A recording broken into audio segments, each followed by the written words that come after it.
I think there are three points to be made about the position of Prince Harry within the royal family and why his recent intervention over Ukraine has sharpened rather than resolved the question of his place. Firstly, Harry is both right and wrong when he claims he remains part of the family. Biologically, historically, that is undeniable. He is the son of Charles III, the brother of the heir, shaped by the same institutional upbringing. The monarchy is not a corporation with simple resignation terms. It is a dynastic structure, almost sacramental in its continuity. One doesn't cease to be royal in blood.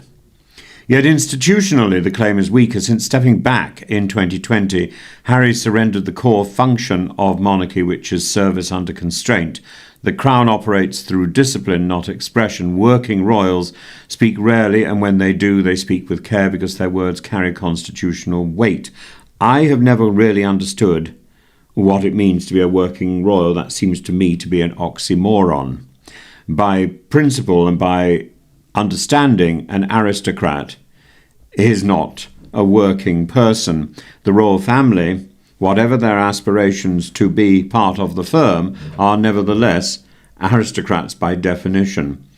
Harry, by contrast, has been the experience of moving to Montecito has been to open him up so that he now speaks more freely. That freedom places him outside the operational structure of the monarchy. He belongs to the family, but not to the institution in any meaningful sense. There's no real reason why this happened. I think it was a foolishness, and I think the late Queen was foolishly advised, not least, I suspect, by the Home Office and the then Home Office Minister. But I think she was badly advised. The Duke of Gloucester was a half in, half out working member of the royal family, and so indeed have other members of the royal family been in that position over the years, and there's no reason why Harry could not have been accommodated.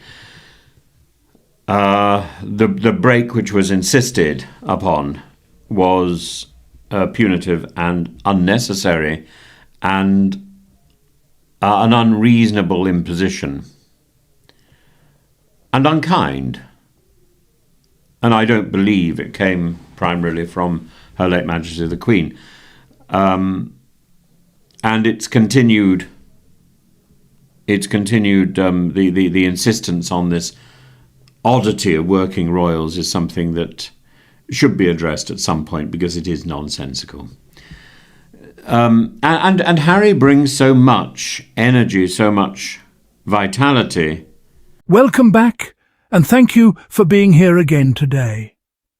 This is one of those conversations that continues to grow in relevance the more you sit with it, because it is not just about one person, one opinion, or one moment in time. It is about consistency, about perspective, and about what it means when someone chooses to stand firm in their view, even when the wider conversation shifts around them.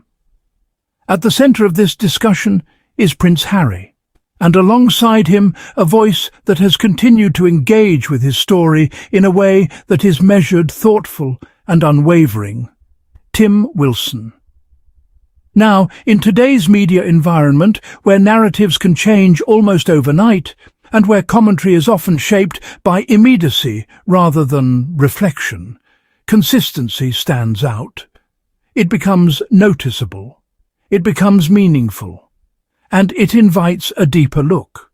Because when someone like Professor Tim Wilson continues to speak about Prince Harry with the same clarity and conviction over time, it raises an important question. What is it about this perspective that remains steady even as the conversation evolves? And that is exactly what we're exploring today. We have seen countless opinions about Prince Harry. Some have been supportive, others critical, and many have shifted depending on the moment. That is the nature of public discourse, especially when it involves individuals whose lives intersect with institutions, tradition, and global visibility. But Professor Tim Wilson's commentary does not follow that pattern of fluctuation. Instead, it reflects a sustained approach, one that looks beyond immediate headlines and focuses on long-term patterns, actions, and intentions. And that is where things begin to stand apart. Because when you step back and look at Prince Harry's public journey over time, you begin to see something that cannot be captured by a single narrative. You see a life that includes military service, long-term advocacy, international engagement, and a consistent emphasis on issues related to resilience, well-being, and support for others.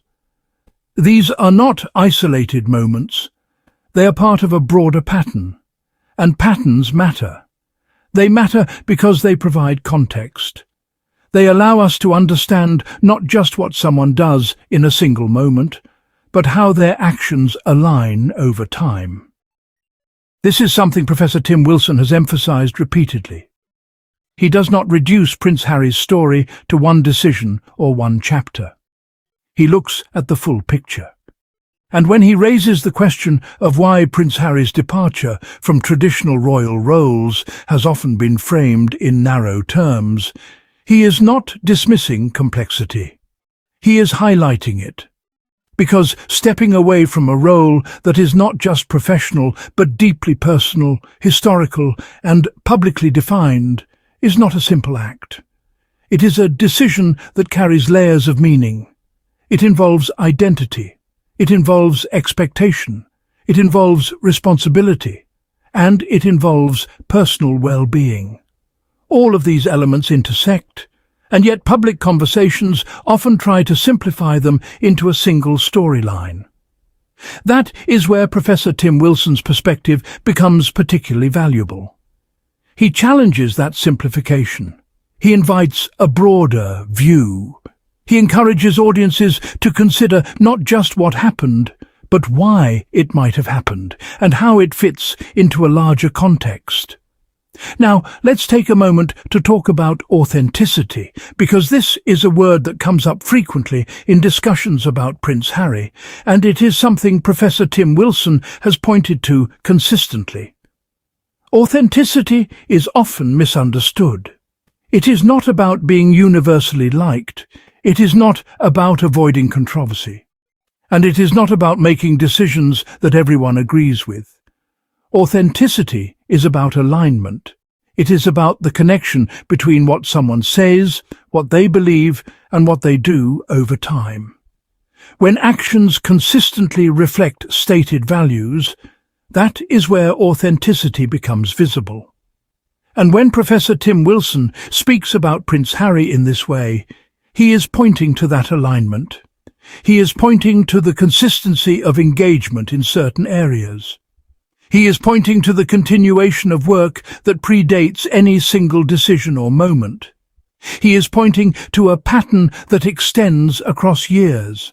And that is why his perspective resonates with many people. Because it's not reactive. It's reflective.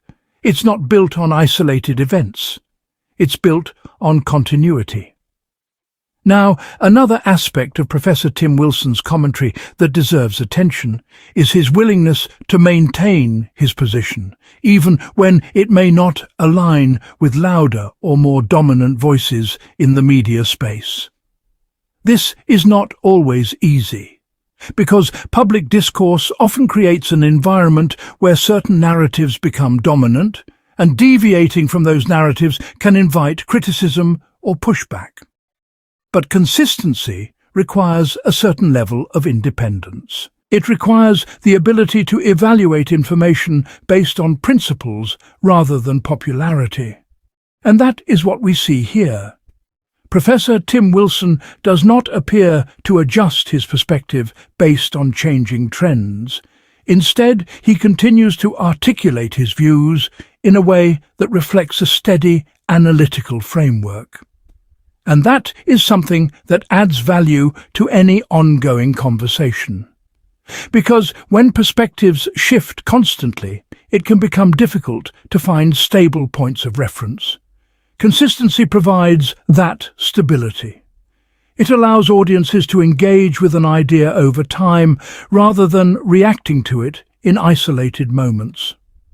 Now, let's bring this back to Prince Harry's broader journey, because this is where the significance of this discussion becomes even clearer.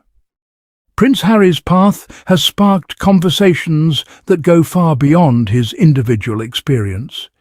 It has raised questions about how public roles are defined, how personal choices intersect with institutional expectations, and how individuals navigate identity within highly structured environments. These are not small questions. They are deeply relevant in a world where traditional structures are being re-examined and where individuals are increasingly seeking to define their own paths. And that is why his story resonates with so many people. Not because everyone agrees with every decision, but because the themes involved are universal. Autonomy, responsibility, identity, change. These are experiences that extend far beyond any single public figure.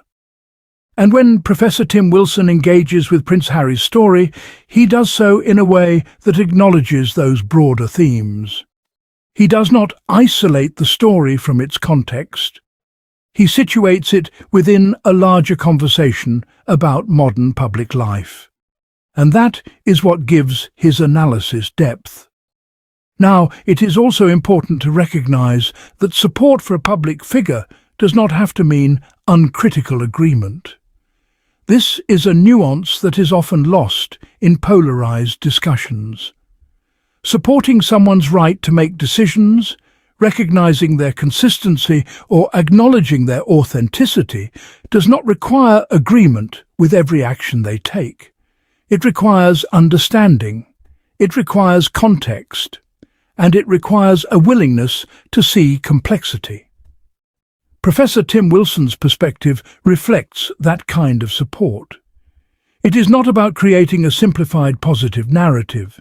It is about engaging with the full scope of the story and recognizing the elements that demonstrate consistency and intention. And that is a much more meaningful form of engagement. As we move further into this discussion, it is worth considering why voices like Professor Tim Wilson's matter in today's media environment. Because we live in a time where information moves quickly. Narratives shift rapidly, and reactions often take precedence over reflection. In that environment, consistent and thoughtful analysis becomes increasingly valuable. It provides a counterbalance to immediacy.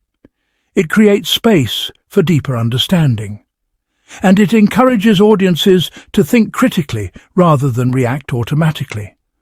That is exactly what we see in this case.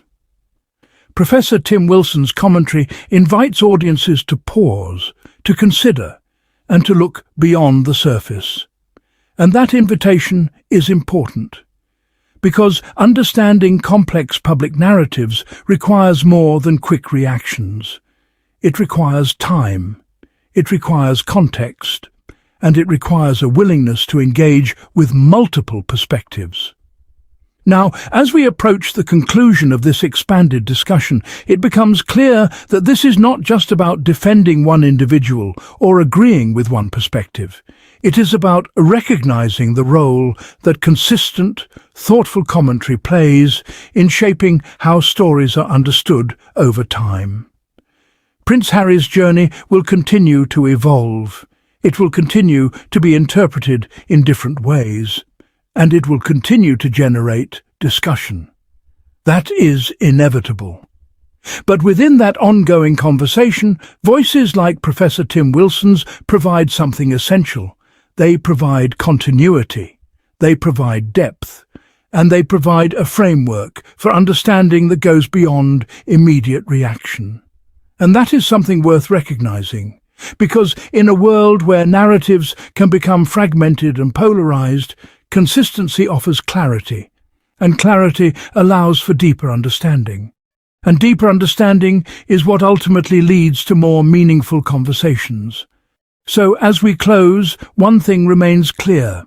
The conversation around Prince Harry is not going anywhere. It will continue to grow, to evolve, and to be shaped by the voices that engage with it. And among those voices, Tim Wilson stands out, not because he is the loudest, but because he is consistent. And in today's media landscape, that consistency matters more than ever. Thank you all for watching.